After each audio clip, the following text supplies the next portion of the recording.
Halo Ibu dan Bunda di mana saja berada. Hari ini kita bertemu kembali dalam program Tiba Tanya Ibu dan Bunda. Bersama saya Ibu Rosti Malimunte dan Bunda Dr. Immaculata Umiyati yang sudah sangat tidak asing sebagai Bunda Anak Autis Indonesia. Apa kabar Bunda? Sangat baik sekali. Bu Ros juga ya? Sehat semuanya ya? Sehat. Alhamdulillah. Program Tiba itu kita bicara tentang apa sih? Tiba Tanya Ibu dan Bunda adalah program bincang-bincang atau tanya jawab. Sehingga kita bisa saling berinteraksi melalui pertanyaan-pertanyaan yang dikirimkan melalui kolom komentar YouTube maupun lewat postingan di Aris Merdeka Official hashtag tiba-tiba bertanya. Dan tema yang akan kita bahas adalah beragam berkaitan dengan topik anak berkebutuhan khusus dan parenting atau pola asuh anak bersama narasumber pilihan seperti Ibu atau Bunda Immaculata hari ini. Bunda Ima, saat tahu anak autis, ya, apa langkah pertama yang harus dilakukan untuk memastikan bahwa diagnosis tentang anak itu autis benar apa tidak seperti itu? Jadi supaya nggak ragu gitu ya Bu Ros ya? Betul. Jadi jadi sebelum ini saya sudah berharap banget ya Bu Ros, semoga ibu-ibu menyimak betul yang sebelumnya, tayangan yang sebelumnya, karena di situ sudah saya jelaskan dengan cukup detail tentang ciri-ciri autis ya.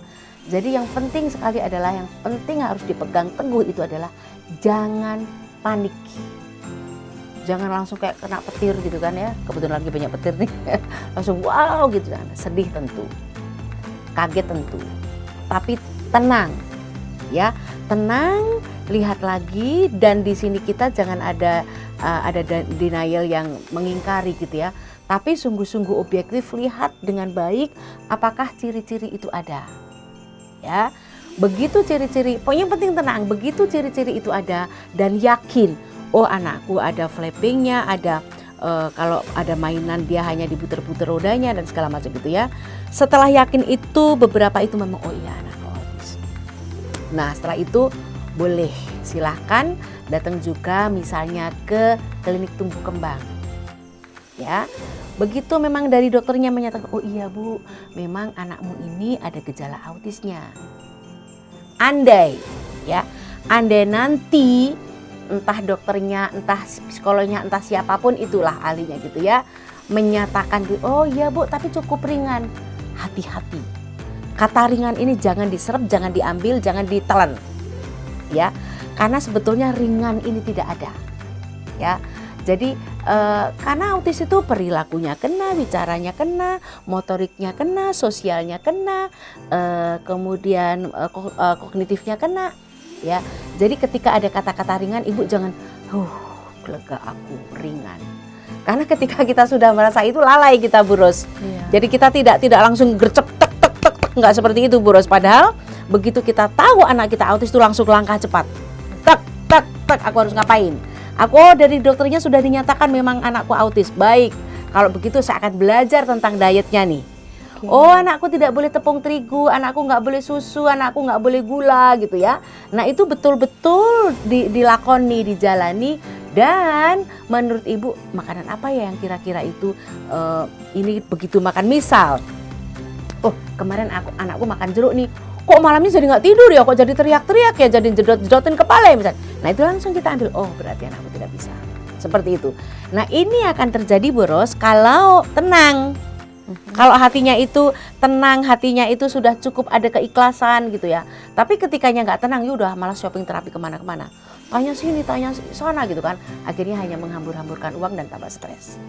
Ya jadi itu yang penting sekali Bu Ros. Artinya yang pertama Bunda, perhatiannya si ibu soal makanan termasuk apa yang harus boleh dikonsumsi, apa yang tidak boleh. Ya. Nah itu yang penting banget ya ibu-ibu. Jadi aku apa saja yang tidak boleh gitu. Lalu kadang-kadang kan kita gini, ya tapi anakku tuh sudah masih 2 tahun, bagaimana tidak boleh susu gitu ya. Nah itu ibu-ibu mau tidak mau kita harus membaca, harus cerdas. Apa ya penggantinya dari susu? Ya karena kan kenapa sedemikian ketatnya, karena memang kita menghindari segala sesuatu asupan itu yang mengandung kimiawi, Bu. Jadi itu yang harus dihindari banget. Nah kalau ibu sudah dapat itu aja gitu, oke, anakku memang autis, kemudian aku ngerti langkah-langkah ini dan apa yang boleh dan tidak boleh dimakan. Wah itu udah kemenangan, udah bisa dikatakan 70%. Nah selanjutnya baru, oh anakku nggak boleh main sendirian. Harus ada temennya, untuk temennya dalam artian bukan teman sebaya ya. Ada temennya misalnya mbak, misalnya ibu sendiri, siapapun orang dewasa itu untuk stimulasi. Stimulasinya macam-macam loh, jangan gini, aduh seharian stimulasi terus gitu ya. Karena stimulasinya itu berbagai cara sehingga tidak akan membuat ibunya itu bete atau bosen atau terlalu tegang gitu ya. Nah ingat, ini sih nanti akan di Komnas sendiri akan ada pelatihan untuk ini gitu ya. Jadi misalnya waktu mau mandi, nih ibu atau mbaknya sudah menyebut, oh kita mau mandi dek, ini ada sabun, nah ini wangi ya. Jadi itu stimulasi. Waktu mau makan stimulasi juga, suruh megang sendok, suruh megang garpu, suruh membawa piring kotornya ke wastafel, cucian piring. Ini sudah terapi yang luar biasa. Jadi ibu nggak usah khawatir, oh belum ke sana, belum begini, belum begitu. Kalau ini ibu sudah lakukan, luar biasa dan perkembangannya akan sangat cepat. Jadi setiap apa yang mau dilakukan anak autis harus ada stimulasi supaya terarah mau melakukan apa dengan stimulasi yang bagaimana. Begitu betul, ya, Bunda? Betul, karena dengan stimulasi ini kan pasti akan banyak kosakata yang keluar. Ya kan? Dan itu nanti, oh setelah ini apa ya? Oh ternyata anakku nggak segala sesuatunya harus ditolong-tolongin supaya usaha. Karena sebetulnya dari hal-hal yang kecil ini tadi, ada kosakata waktu mandi, waktu mau makan, waktu mau toilet, kemudian nggak cuma dimomong-momong doang, tetapi diajak main sepeda misalnya, main di halaman. Itu stimulasi yang luar biasa dan sudah bisa dikatakan juga itu ada melakukan terapi sebetulnya Bu Ros. Cuman itu tadi Bu Ros, kalau ibunya panik ini nggak akan terjadi. Ya kan, karena umumnya itu kan wah stres banget, terus nangis begini begitu. Nah dengan stresnya kita berlama-lama ini kan menjadi stuck. Lalu anaknya nggak diapa-apakan. Dan waktu berjalan terus ya. Jadi Bunda di rumah ini sangat menarik karena apa yang disampaikan oleh Bunda Immaculata ini adalah pengalaman real dalam menangani anak autis. Jadi bukan hanya teori. Artinya apa yang dikatakan itu sudah dipraktekkan begitu Bunda ya. Sudah 35 tahun ku lakukan. Baik. Nah itu artinya Bunda di rumah dapat belajar kira-kira kalau ada kecenderungan anaknya autis sudah dimulai dari awal bagaimana menjaga pola makannya, apa yang boleh dikonsumsi, apa yang tidak boleh, hindari kimia. Kalau mau menjalankan atau melakukan aktivitas apapun stimulasi duluan sambil mengeluarkan kata-kata yang positif sehingga anak itu juga bertambah kosakatanya. Artinya itu pun sudah merupakan terapi tanpa pergi pun Bunda ke pusat-pusat terapi, dengan sendiri di rumah saja pun sudah bisa juga melakukan hal yang baik untuk mendorong perkembangan anak autis itu ya Bunda ya. Betul sekali. Jadi ibu-ibu jangan aduh anakku autis mahal banget nih, mengeluarkan duit banyak banget nih kan, umumnya seperti itu. Tapi nah ini kita akan rubah dengan cara-cara seperti tadi kan Bu Ros juga sudah katakan bahwa wah ini akan sangat membantu banyak hal ya. Begitu ibu-ibu. Baik, saya kira pertanyaan tentang langkah pertama itu sudah terjawab ya para Bunda di rumah ya. Ya semoga begitu. Supaya kita bisa melanjutkan nanti dengan pertanyaan-pertanyaan berikutnya. Di syuting sebelumnya Bu Ima sudah menjelaskan bahwa pada usia 2 atau 3 tahun seorang anak tersebut, anak autis itu sudah bisa dilihat, dideteksi ciri-cirinya. Tetapi tentu saja ada pertanyaan kita, apakah ada perbedaan ciri anak autis itu di usia atau 3 tahun dan bagaimana caranya untuk mendeteksi itu seperti itu Bunda. Ini menarik banget Bu Ros. Menarik dan mesti jeli banget gitu ya. Melihatnya begini. Tidak ada kalimat yang gini, perbedaan antara perilaku 2 tahun dan 3 tahun ada nggak ya? Tidak ada. Namun ketika 2 tahun ini sudah ada ciri-cirinya autis dan kita tidak melakukan treatment dengan tepat, entah dari terapi, entah dari makanan gitu, entah dari pola asuh gitu ya. Nah ini 1 tahun berjalan ini menjadi 3 tahun itu akan menjadi lebih buruk lagi.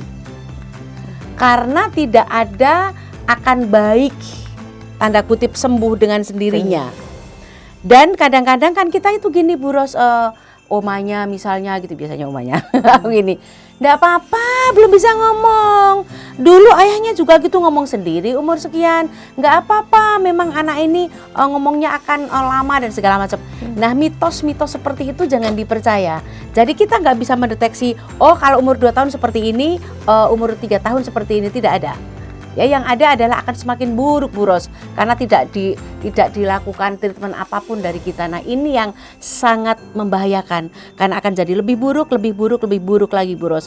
Biasanya orang tua tuh gini, ih lucu deh 2 tahun Yubit kan cuma kecil gini Bu Ros. Gitu ya, ih lucu deh anak 2 tahun dorong begini kan, lucu deh anak 2 tahun nendang gitu kan. Kita ngomong lucu 2 tahun, ketika anak kita 5 tahun, sedih kita, wow, ternyata 5 tahun bisa dorong TV, bisa dorong lemari, bahkan bisa tiba-tiba sampai ke atas lemari gitu Bu Ros. Nah gitu, jadi itu kan jangan sampai terjadi. Jadi tidak ada kriteria ciri-ciri 2 tahun seperti ini, 3 tahun seperti ini, 4 tahun seperti ini, tidak ada. Dengan kata lain Bunda, semakin cepat kita mengenal ciri anak autis itu pada anak kita, lebih cepat kita tangani sejak awal. Jadi bukan akan karena usianya berapa. Betul. Jadi akan lebih cepat, lebih dini, sedini mungkin, itu perkembangannya akan lebih cepat juga. Itulah makanya Bu Ros kan di asramaku kan diterimanya itu 6 sampai 12. 12 ke atas aku sudah tidak terima lagi karena sudah teramat sangat sulit, karena di situ kepribadiannya sudah menjadi anak praremaja ya. Wah itu sudah teramat sangat barbar banget ya.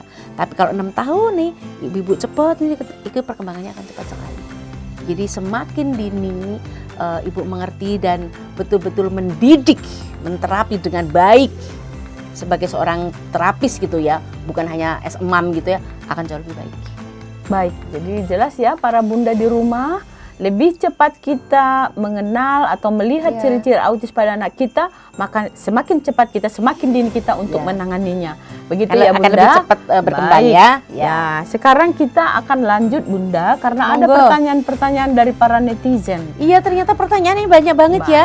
Banyak dan bagus-bagus. Jadi saya ternyata netizen itu memperhatikan dengan baik loh Bu Ros. Pertanyaannya itu cukup dasar dan detail juga ya. Ini menyenangkan, artinya berharap jadi yang punya putra atau putri autis akan semakin ada penanganan ya. Baik, silakan Bu Ros. Ya, saya akan bacakan dari akun Instagram Stevi Palinia _ dia bertanya, kalau terdapat kasus kelahiran 2 anak kembar Bunda, namun salah satunya terlahir kurang sempurna, bagaimana tahap atau metode parenting yang paling tepat yang harus dilakukan oleh orang tua kepada anak tersebut? Ya, saya jawab Mbak Stevi ya, Mbak atau Ibu ya. Jadi begini, ya aku sebut Mbak aja lah ya, karena anaknya kecil pasti lebih muda dari aku lah ya. Mbak Stevi, jadi begini, satu, saya tidak tahu pasti ini kurang sempurnanya itu apakah autis, apakah cerebral palsy, apakah apa ya, karena kurang jelas ya. Jadi saya lebih kepada cukup general menjawabnya, karena saya tidak tahu secara spesifiknya kurang sempurnanya itu apa ya, apakah fisik, apakah di apa, saya tidak tahu. Jadi begini, yang penting sekali ketika ya itulah Bu, apa ya, kehidupannya kembar 2 tapi satunya sempurna, satunya kurang. Nah jadi kurang sempurnanya ini Mbak Stevi mesti jeli betul di mananya. Apakah di fisiknya harusnya udah jalan kok belum? Apakah di bicaranya harusnya sudah bicara kok belum? Apakah di interaksinya? Apakah di kognitifnya gitu ya? Jadi Mbak Stevi mesti jeli betul. Yang penting kembali seperti tadi Bu Ros, ketika kita melihat anak kita memang kurang sempurna, kembali satu-satunya yang paling baik adalah stimulasi. Ya, stimulasi. Namun karena saya kurang tahu pasti nih Bu Ros, jadi saya tidak bisa bilang Oh, diet yang baik ya kan belum tentu autis. Ternyata bukan autis, lalu saya sarankan diet autis, wah itu malah salah kaprah toh. Jadi yang penting Mbak Stevi lihat dulu kalau memang tadi misalnya ciri-ciri autisnya ada, langsung diet makanan seperti yang tadi kami sebut. Kemudian pola asuh Mbak Stevi. Jadi pola asuhnya ini adalah jangan ditolong-tolongin melulu. Ya, suruh dia melakukan sendiri, dibantu tentunya dengan adanya kita misalnya nih. Karena biasanya gini Bu Ros, ibu-ibu ini. Anaknya jelas belum mau minum, ibunya udah ngambil tuk minum. Dia belum butuh makan, langsung dikasih. Jadi dari anak itu tidak ada usaha. Maka parentingnya kita, Mbak Stevi, kita mesti membantu anak untuk melakukan sendiri. Ya. Nah, Bu Ros, saya boleh sedikit selipkan ya bahwa kenapa anak-anak ini berkembangnya tidak pesat ya. Karena sebetulnya ada sekitar 10 penyakitnya kita. Saya boleh sebut penyakitnya kita ya. Penyakit orang tua sehingga anak-anak kebutuhan khusus itu tidak berkembang dengan baik. Yang pertama adalah anak-anak ini terlalu dikasihani. Bukan dikasih Bu Ros. Jadi sangat dikasihani, berlebihan. Ya. Kemudian dimanjakan berlebihan. Anak tidak diberi kesempatan, jadi dilayani terus gitu ya, dijadikan raja kecil, selalu diprioritaskan. Jadi ini kakaknya adiknya gak dianggap gitu ya, selalu diprioritaskan. Kemudian terus menerus Bu Ros dimaklumi, misalnya oh iya dia melempar karena dia anak autis, oh iya dia gigit karena dia anak autis, oh iya dia mukul karena anak autis. Jadi ini kan pemakluman atau excuse. Terus menerus seperti itu gitu ya. Kemudian dijadikan raja kecil. Pokoknya ini serba pelayanan yang berlebihan gitu ya. Nah kemudian kitanya tidak konsisten. Hari ini disiplin, besok enggak. Hari ini diajarkan sesuatu, besok mau nonton TV sepanjang hari, main handphone sepanjang hari didiamkan gitu ya. Nah juga karena kita sudah apa ya Bu Ros, lelah mental lah rasanya ya. Lelah. Stres rasanya gitu. Nah hal-hal ini yang membuat anak-anak tidak maju. Ya jadi Mbak Stevi, jadi yang penting sekali itu adalah pola asuh kita bukan hanya melayani, tetapi ngajarin, mendidik. Itu yang penting sekali Bu Ros ya. Iya, stimulasi tadi itu mendidik juga. Yang saya dengar dari Bunda adalah mengarahkan anak supaya ke arah kemandirian. Ya. Mulai dari betul. hal yang kecil, toileting ya, hal kecil ya. Baik. Saya pikir itu cukup ya Mbak Stevi. Terjawab ya? Terjawab ya pertanyaannya. Kita lanjut dengan pertanyaan yang berikut ya Bunda. Iya, monggo. Iya. Dari akun Instagram @mhm_dilfirdaus ya. Nah, pertanyaannya, bagaimana pandangan orang tua tentang anak-anak berkebutuhan khusus dan bagaimana tanggapan masyarakat terkait dengan anak-anak yang berkebutuhan tersebut? Artinya dari orang tua sendiri, dari masyarakat umum begitu. Bagaimana secara umum Bunda lihat tanggapannya terhadap anak-anak berkebutuhan khusus itu? Kalau dari orang tua ya sudah pasti bahwa orang tuanya langsung perhatiannya tercurah ke situ ya. Kalau dari masyarakat umumnya, ya saya harus bilang bahwa belum terlalu bagus. Adanya memang seperti itu. Kita kan nggak usah berpura-pura ya. Terbukti ketika saya pergi misalnya gitu ya dengan anak-anak ke mall gitu kan, orang itu kan minggir lah, terus memandangnya tuh nggak enak gitu loh Boros. Itu masih banyak sekali kejadian loh.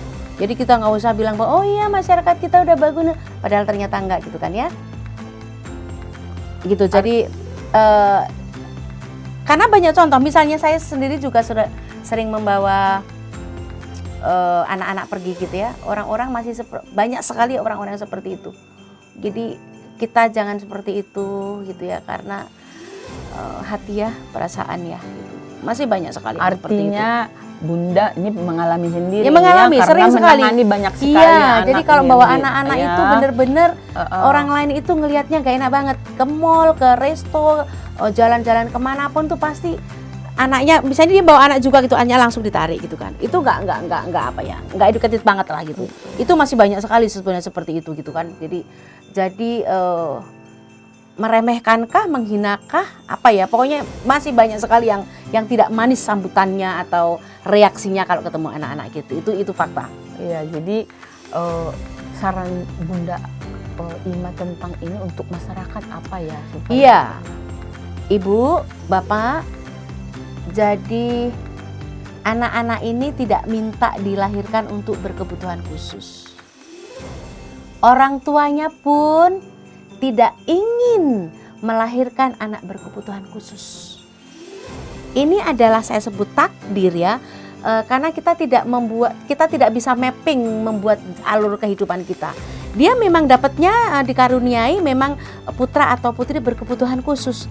Ini Tuhan yang memberi, dia tidak minta, dia tidak membuat seperti itu sendiri. Anak pun juga tidak minta. Jadi mari Bu, ketika kita melihat, menemui, mendapatkan apapun lah ya anak kebutuhan khusus, tolonglah sikapnya yang baik. Kalau misalnya ada pikiran sesuatu, telan aja, nggak usah diucap. Gitu ya, jadi ibu-ibu yang kebutuhan khusus ini tidak minta apa-apa, tapi hanya ya katakan disapa dengan baik aja udah happy. Gitu, menurut saya itu adalah bagian dari attitude kita ya sebagai orang tua ya, dan kita lebih baik apalagi mengajarkan kepada anak kita gitu kan, oh iya nggak apa-apa ada adik itu, kakak itu begini apalagi seperti itu. Jadi dunia ini kan memang setiap kehidupan unik ya, jadi kita bisa saling menerima orang lain yang berbeda dengan kita. Ibu dan Bunda di mana saja berada, sudah tiba saatnya kita untuk mengakhiri percakapan kita pada episode kali ini. Kita sangat berharap bahwa Ibu dan Bunda semuanya akan tetap menunggu untuk episode berikutnya. Kita akan bertemu, dan silakan Bunda untuk mengirim pertanyaan, komentar melalui kolom komentar ataupun di Tiba sosial media di Aris Merdeka Official dengan hashtag Tiba-Tiba Bertanya. Tema yang akan terus membahas seputar anak berkebutuhan khusus dengan program Tiba, Tanya Ibu dan Bunda. Mari kita dukung bersama-sama dengan cara like, comment, share, dan subscribe. Sampai bertemu kembali. Terima kasih. Terima kasih.